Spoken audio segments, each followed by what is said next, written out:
নমস্কার বন্ধুরা, অরুণের গল্পকথা চ্যানেলে আমি অরুণ আবারও হাজির হলাম তোমাদের জন্য আরও একটি হাড় হিম করা ভূতের গল্প নিয়ে। আজ তোমরা শুনতে চলেছ লেখিকা অঙ্কিতা ঘোষের কলমে তারানাথ তান্ত্রিক ফ্যান ফিকশন তারানাথ তান্ত্রিক ও দুর্গেশ্বরীপুরের আতঙ্ক। আমরা আশা করছি আমাদের আজকের গল্পটি আপনাদের ভালো লাগবে। আমাদের আজকের গল্প তোমাদের কেমন লাগছে কমেন্ট বক্সে কিন্তু অবশ্যই কমেন্ট করে জানাবে। গল্পটি ভালো লাগলে লাইক করবে এবং আমাদের চ্যানেল অরুণের গল্পকথাকে সাবস্ক্রাইব করে পাশে থাকা বেল আইকনটি অন করে দেবে, যাতে আমাদের চ্যানেলের নিত্য নতুন গল্পের আপডেট সবার আগে তোমাদের কাছে পৌঁছে যায়। তাহলে চলো আর বেশি দেরি না করে শুরু করছি আজকে আমাদের নিবেদন লেখিকা অঙ্কিতা ঘোষের কলমে তারানাথ তান্ত্রিক ও দুর্গেশ্বরীপুরের আতঙ্ক।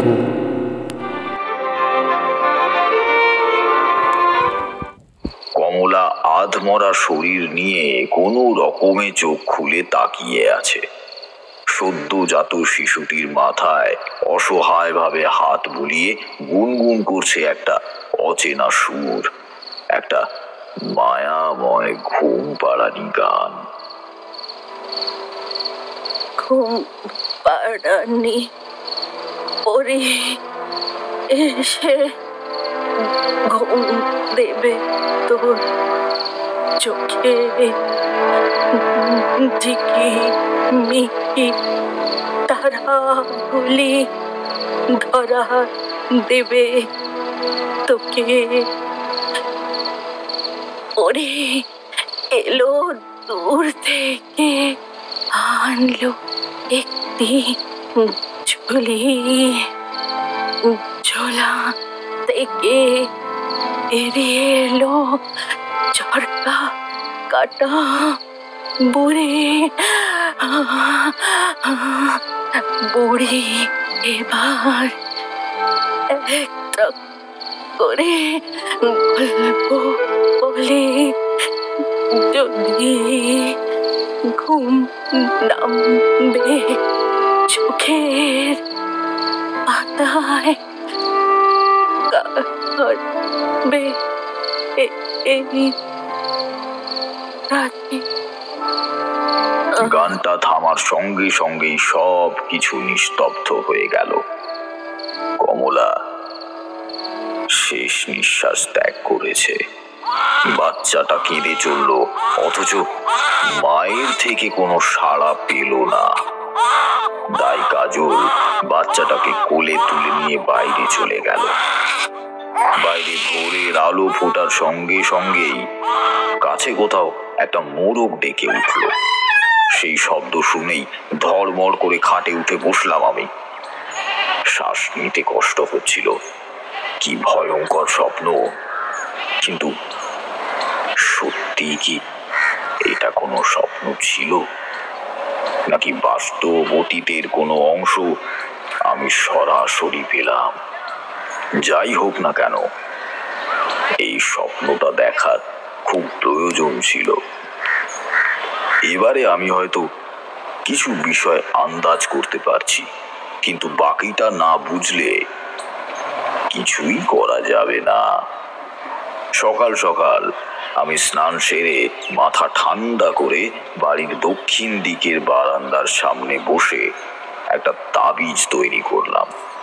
তাবিজটা বানিয়ে আমি মঞ্জুকে ডেকে পাঠালাম।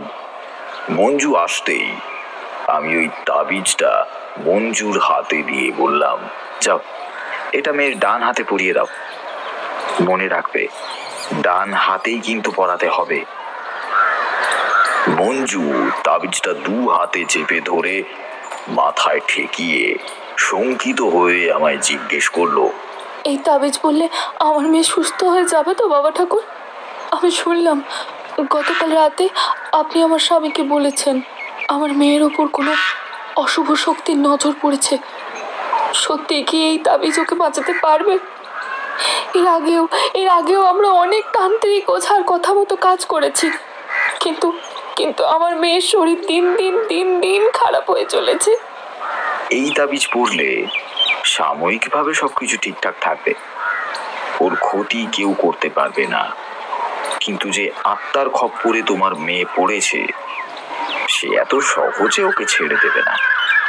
তাবিজ ধারণ করার পরেও 3 দিন তোমার মেয়েকে এক মুহূর্তের জন্যও একা ছাড়বে না, তাহলেই কিন্তু তাবিজ আর সক্রিয় থাকবে না। মঞ্জুর চোখে জল এলো, ভাঙা গলায় সে বলল, আপনি ছাড়া আমাদের ভরসা করার আর অন্য কোনো কেউ নেই বাবা ঠাকুর। আমাদের মাথার উপর বড় অভিভাবকের আশীর্বাদ নেই। আপনি এখন আমাদের মেয়েটাকে রক্ষা করতে পারেন।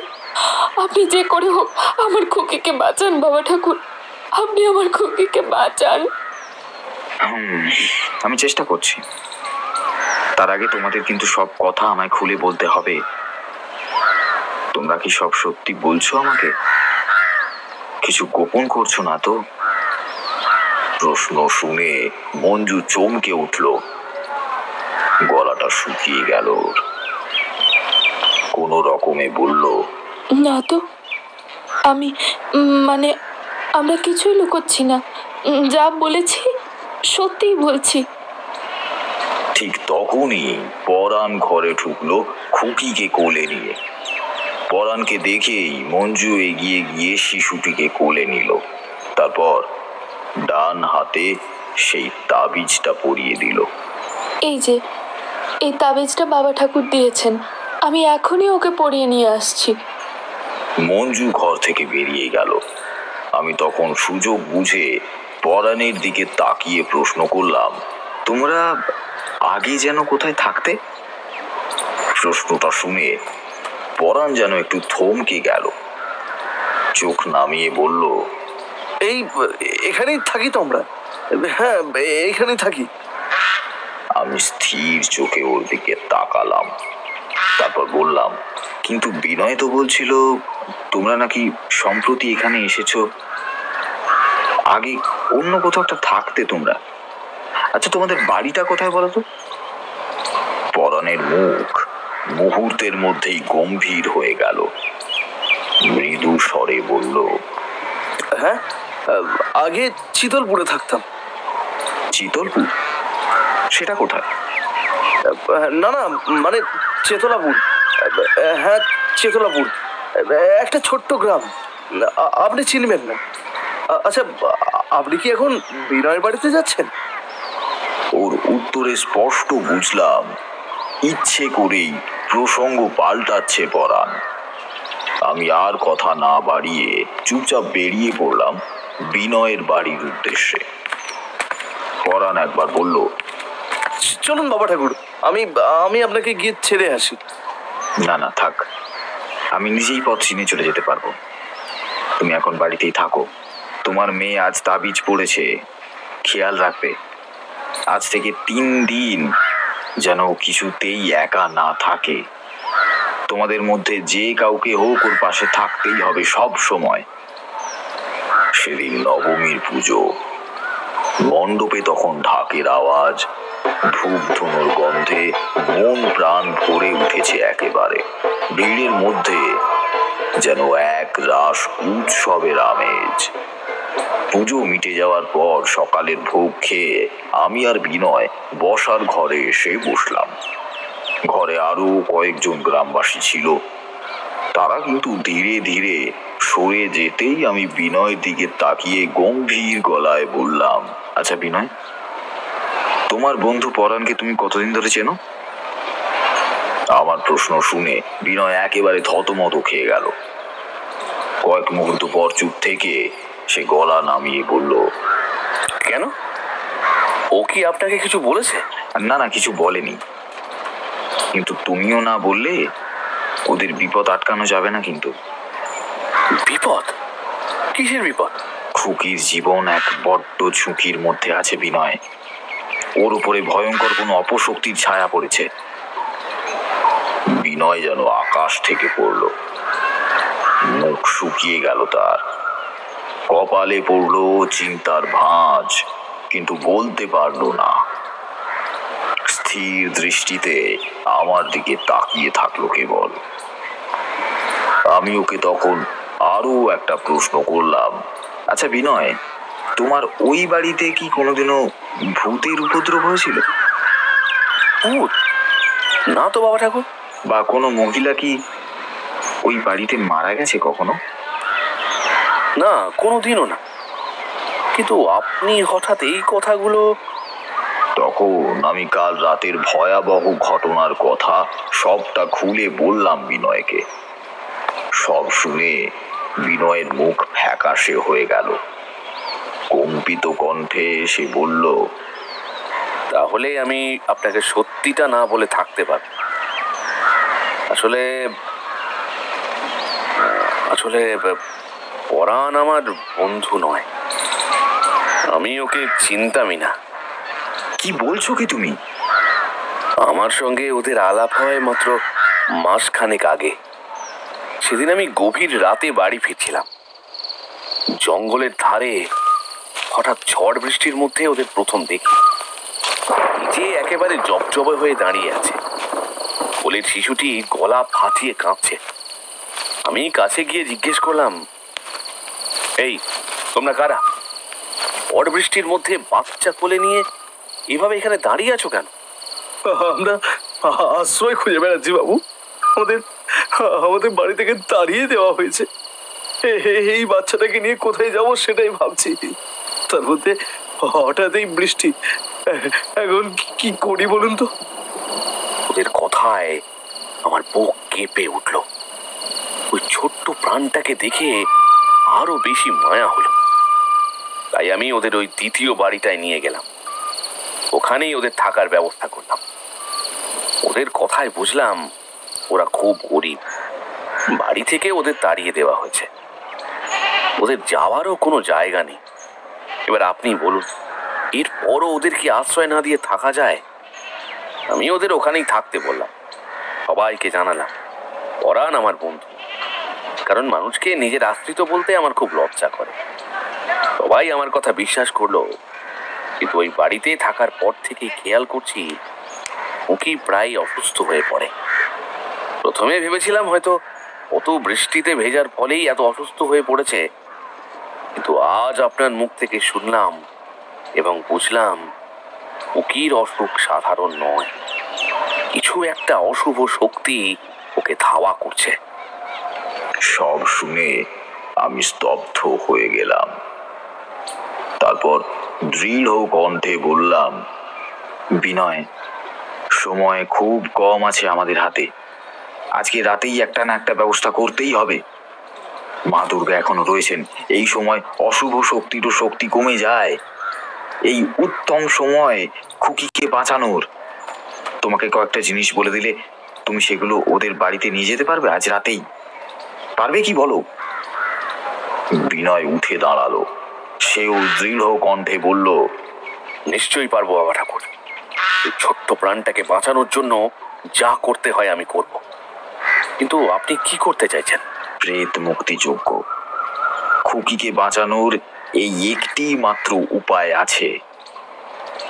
পরাণের বাড়িতে ফিরে আমি চিৎকার করে হাঁক দিলাম, পরাণ, পরাণ, তুমি এদিকে এসো তো, তোমার সঙ্গে আমার কথা আছে। পরাণ। আমার ডাক শুনে পরাণ তড়ি ঘড়ি নিচে নেমে এলো। ওর চোখে মুখে অস্বস্তির ছাপ ফুটে উঠল। আমি আর এক মুহূর্ত সময় নষ্ট না করে তীব্র স্বরে ধমকে উঠলাম, তোমরা কি এবার সত্যিটা বলবে আমায়? পরাণ ভ্যাবা চ্যাকা খেয়ে গেল। আমার দিকে তাকিয়ে কিন্তু কিন্তু করে বলল, কি বলবো বাবা ঠাকুর? কোন সত্যির কথা বলছেন আপনি? আমি কড়া দৃষ্টিতে তাকিয়ে বললাম, বিনয় আমাকে সব বলেছে। তুমি ওর বন্ধু নও। ও তোমাদের দয়া করে এখানে আশ্রয় দিয়েছে। তাহলে তোমরা কে? আসল পরিচয়টা এবার দাও বিনয়। চেতলাপুর বা চিতলপুর নামে আশেপাশে কোনো গ্রাম নেই। মিথ্যে বলো না। কে তোমরা বলো? পরাণ আরো কিছু বাঁকা তর্ক করতে যাচ্ছিল, কিন্তু সেই সময় সিঁড়ি দিয়ে নেমে এলো মঞ্জু। আমার চিৎকার চেঁচামেচি শুনে ও ভয় পেয়েছে, সেটাও ওর মুখ দেখেই ভালোভাবে বোঝা যাচ্ছে। মঞ্জু স্বামীকে বাধা দিয়ে আমার দিকে এগিয়ে এলো। বলল, আমি সব বলছি আপনাকে। সে একবার পরাণের দিকে তাকালো, তারপর আমার দিকে স্থির দৃষ্টি করে বলতে শুরু করলো। আমরা ধুলিচর গ্রামে থাকতাম। আমাদের বিয়ে হয়েছে প্রায় 10 বছর আগে। কত চেষ্টা করেছি, কিন্তু মা হতে পারিনি আমি। সেই জন্য লোকে আমায় তুচ্ছ-তাচ্ছিল্য করত, গালাগাল দিত।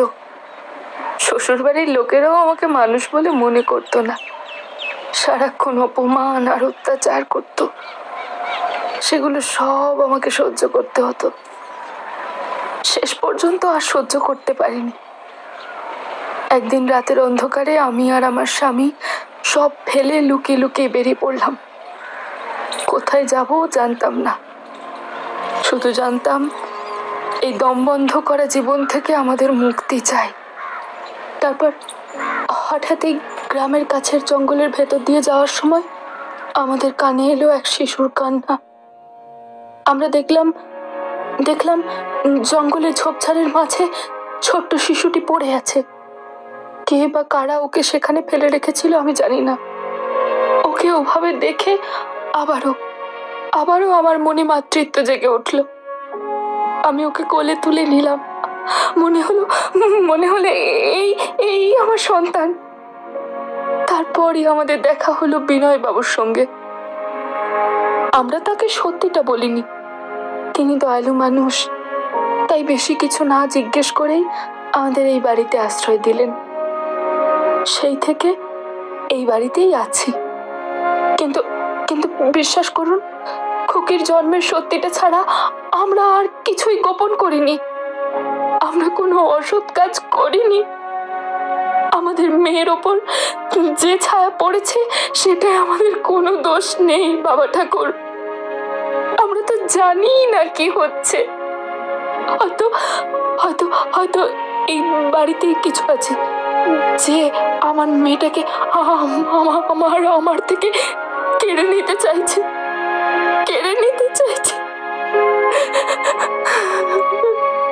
না, এই বাড়িতে কিছুই নেই। তোমাদের মেয়ের সঙ্গে যেই ছায়া ওতপ্রোতভাবে জড়িয়ে রয়েছে তার জন্য না তোমরা দায়ী, না বিনয়, না এই বাড়ি। এর জন্য দায়ী তোমাদের খুকি নিজেই। এ কি বলছেন বাবা ঠাকুর? অতটুকু মেয়ে আমাদের, ও কি করে? তখন আমার মাথায় একটা প্রশ্ন এলো। আমি ওদের দিকে তাকিয়ে জিজ্ঞাসা করলাম, এ কি, তোমরা এখানে? খুকি কোথায়? ও তো ঘুমোচ্ছে। আমি আপনাদের চিৎকার শুনে নেমে এলাম। সর্বনাশ! আমি তো বলেছিলাম ওকে একা না রাখতে তাবিজ পড়ানোর পর। তোমরা ওকে একা রেখে চলে এলে। মঞ্জু আর পরাণ হতভম্ব হয়ে আমার দিকে তাকিয়ে রইল। ঠিক তখনই ওপরের ঘর থেকে খুকির কান্নার শব্দ ভেসে এলো। আমরা তিনজনই উপরে ছুটে গেলাম। ওপরের বারান্দায় পৌঁছে দেখি খুকিকে কোলে নিয়ে দাঁড়িয়ে আছে সেই অশরীরী নারী যাকে আমি গতকাল রাতেই দেখেছিলাম। শরীরের ওপর ফোস্কা কালো হয়ে ধোঁয়ার মতো ঘোরাফেরা করছে, চোখ দুটো জ্বলজ্বল করছে। আমাদের উপস্থিতি যেন সে টেরই পেল না। খুকিকে কোলে নিয়ে দুলতে দুলতে মায়ের মতো সুর করে সেই গানটাই গিয়ে চলেছে সে। সেই ভুতুড়ে লালনার স্বর আর খুকির কান্নার শব্দ মিশে গিয়ে এক বিভীষিকাময় আবহ তৈরি করল নিমেষে। মঞ্জু আর পরাণ এক পাও নড়ছে না। সেই অশরীরীও খুকিকে ঘুম পাড়ানি গান শুনিয়েই যাচ্ছে।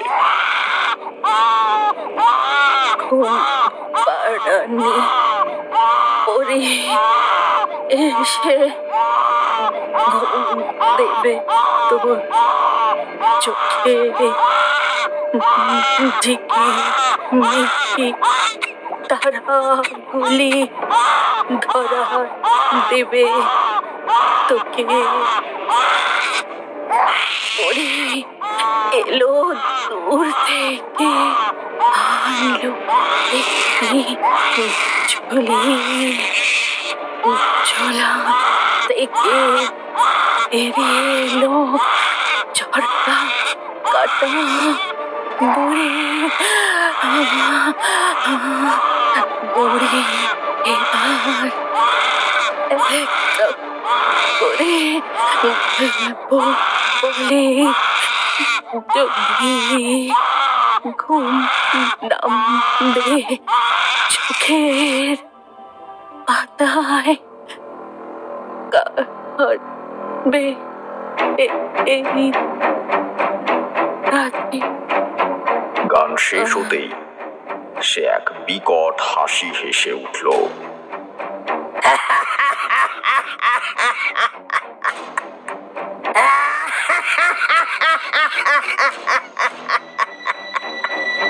আমাদের দিকে ঘোলাটে দৃষ্টি নিক্ষেপ করে সে বলল,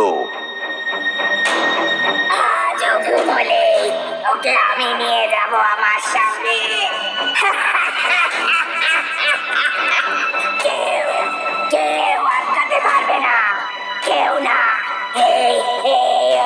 এই দেখাও না, তাবিজ পরিয়েছিস না? এইটা তোর তাবিজ।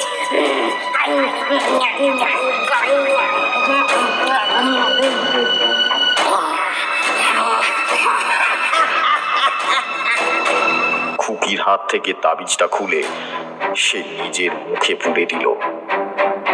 তারপর কিছুক্ষণ চিবিয়ে সেটাকে থু করে ফেলে দিল আমার পায়ের কাছে। এরপর সে তাকালো আমার দিকে। তার ভয়ানক মুখমণ্ডল দেখে মঞ্জু চিৎকার করে উঠল। পরাণ স্তব্ধ হয়ে দাঁড়িয়ে রইল। আমি তাদের আড়াল করে সামনে এগিয়ে দাঁড়ালাম। ধীর ও শান্ত কণ্ঠে বললাম, কমলা, তুমি যা করছো তা একদম ঠিক করছো না। তোমার জীবনটা শেষ হয়েছে এ কথা ঠিক, কিন্তু এবারে নিজের মেয়েকেও তুমি গ্রাস করতে এসেছো কেন? কেন? ওর কি কোনো দোষ আছে এতে? ওর বেঁচে থাকার কি কোনো অধিকার নেই? কমলার চোখে আগুন ঝলকে উঠল। সে চিৎকার করে বলল, এই সমাজে আমার মেয়েকে আমি বাঁচতে দেব না। যে সমাজে নিজের বাবাই নিজের ছোট্ট মেয়েকে জঙ্গলে ফেলে রেখে আসতে পারে, সেই সমাজে অন্যের কাছে আমি আমার মেয়েকে রাখবো কি করে? ওরাও যে ওর সঙ্গে এমন করবে না তার কি কোনো নিশ্চয়তা আছে? আমি ওকে নিয়ে যাব আমার সঙ্গে। কথা শেষ করেই সে বারান্দার রেলিং এর কাছে চলে গেল। খুকির কপালে এক অদ্ভুত কোমলতায় চুমু খেয়ে সে বলল,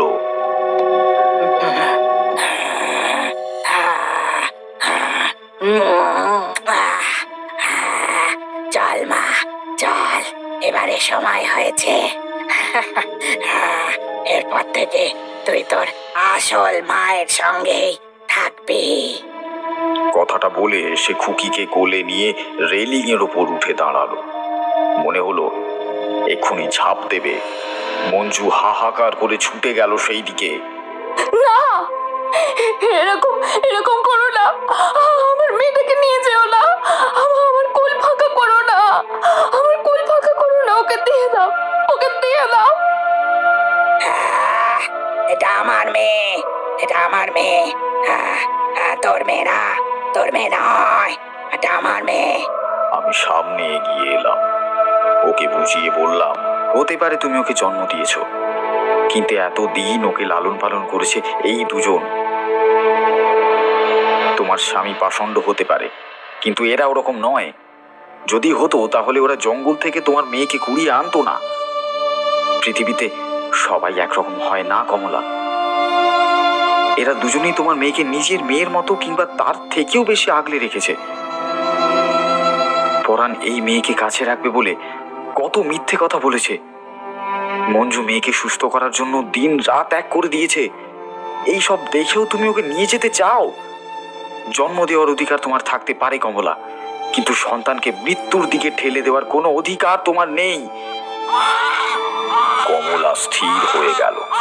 খুকি কাঁদতে কাঁদতে হাত বাড়িয়ে বারবার মঞ্জুর কাছে যেতে চাইছে।